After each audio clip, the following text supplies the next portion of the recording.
Alors cette fois, nous allons faire une saisie d'équipement gaz avec comme internicien.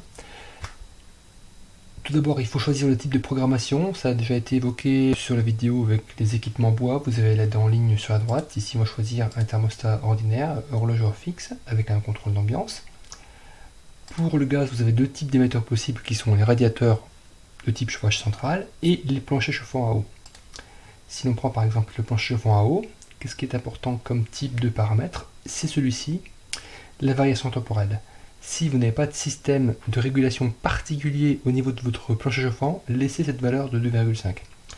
Si vous avez un système qui est certifié, vous avez ici un exemple à droite qui est le système Thermozyklus. Bien là, vous passez de 2,5 à 0,72. C'est un système qui coûte à peu près 1500 € pour une maison individuelle. Il y a peut-être d'autres systèmes certifiés à ce jour. Il est évident que là, vous aurez des performances bien meilleures. En laissant la valeur par défaut pour un plancher chauffant, vous aurez de moins bons résultats qu'avec des radiateurs. Pour ce qui est des radiateurs, cette variation temporelle va dépendre essentiellement de la tête de régulation, le robinet de régulation de chaque radiateur. Et là, vous avez encore pareil à droite, des exemples de type de valeur. Le mieux qu'on puisse faire, c'est 0,25 pour des radiateurs avec des têtes thermostatiques, mais un bulbe déporté avec un petit capillaire et une sonde qui va être à 1 mètre, 1,50 m du radiateur.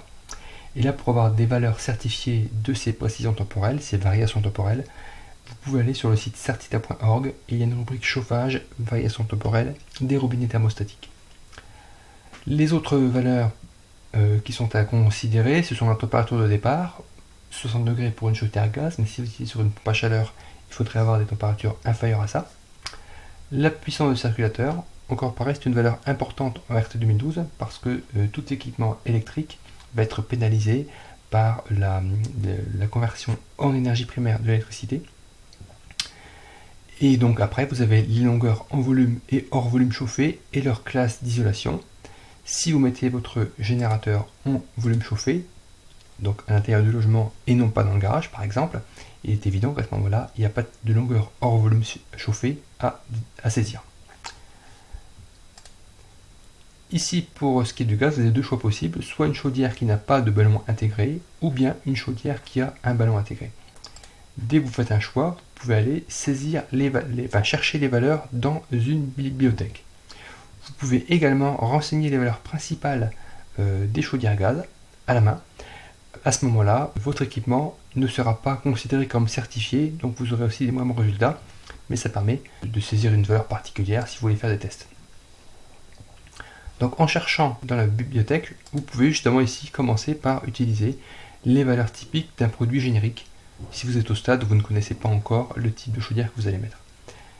Si vous connaissez le type de chaudière, à ce moment-là, vous allez pouvoir parcourir la bibliothèque.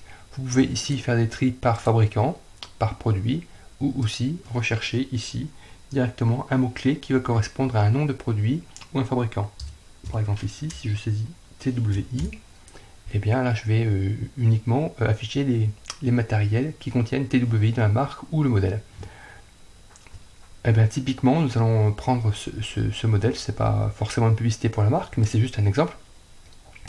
Et ici, c'est un modèle qui effectivement a un ballon. Alors je vous invite à chaque fois à vérifier que sur internet, les références de votre équipement correspondent bien à ce que vous aurez choisi, soient bien cohérents avec votre saisie. C'est-à-dire qu'en fait, vérifiez que ce modèle a bien un ballon, ou si vous prenez une chaudière sans ballon, vérifiez que le modèle n'a pas de ballon. Et typiquement ici, c'est un modèle qui est indiqué avec ballon, et pour autant, vous voyez que ici en bas, il n'y a pas les données de volume et de perte thermique du ballon dans la bibliothèque.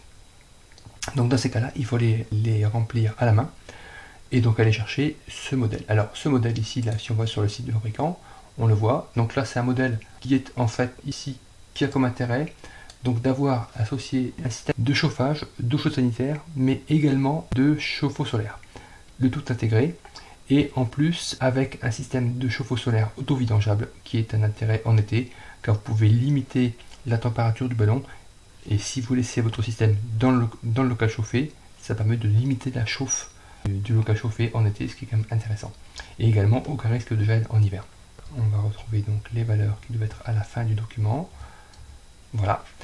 Donc il nous manque ici le volume et les pertes thermiques du ballon. Donc les deux valeurs qui manquent, vous avez ici la capacité du ballon, donc le volume, 141 litres. Et vous avez également ici la constante de refroidissement 0,239. Constante de refroidissement que vous avez ici. Voilà. Et maintenant, donc ce système étant, donc déjà il y a une valeur qui est importante à noter, c'est ça, c'est choisir le temps de chauffe. Est-ce que votre système va pouvoir chauffer le jour et la nuit ou uniquement la nuit?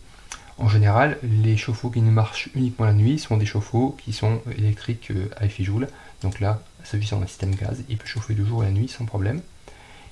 Maintenant, on va choisir un système solaire. Donc là, en cliquant solaire et en descendant, vous avez ici en jaune les choix possibles de capteurs solaires. Donc là, vous prenez un capteur dans la liste. Prenons n'importe quoi pour l'instant. Ce qu'il vous faut remplir, c'est quoi? C'est la surface des capteurs. Donc là, c'est ici, ça vous donne la surface d'un capteur unitaire. Peut-être que vous voulez mettre deux capteurs, donc ce qui fait le double, 4 mètres carrés. Et puis aussi l'orientation et l'inclinaison qui va dépendre de votre toit.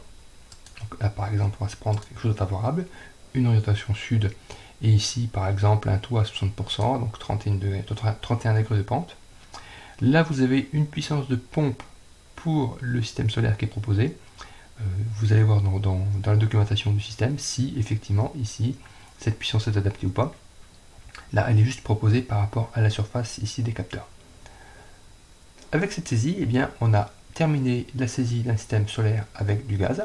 Alors pourquoi utiliser du solaire avec du gaz? C'est parce qu'en fait, eh bien là, vous avez un système assez efficace dans la mesure où l'énergie d'appoint du solaire, donc c'est du gaz qui peut tourner toute l'année et qui est donc à faible teneur en termes d'énergie primaire, parce qu'on a un coefficient 1, contrairement à l'électricité, donc on est plus efficace qu'avec un chauffe-eau solaire électrique.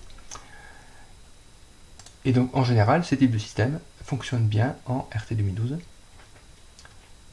Voilà, ici vous aviez, rappelez-vous, sur ce projet de démonstration, un Bébio qui était vraiment limite par rapport au BBmax, et pour autant, vous voyez qu'un système gaz solaire, eh bien on est sur un CPmax de moins 8%. Voilà pour cette vidéo concernant la saisie des systèmes gaz.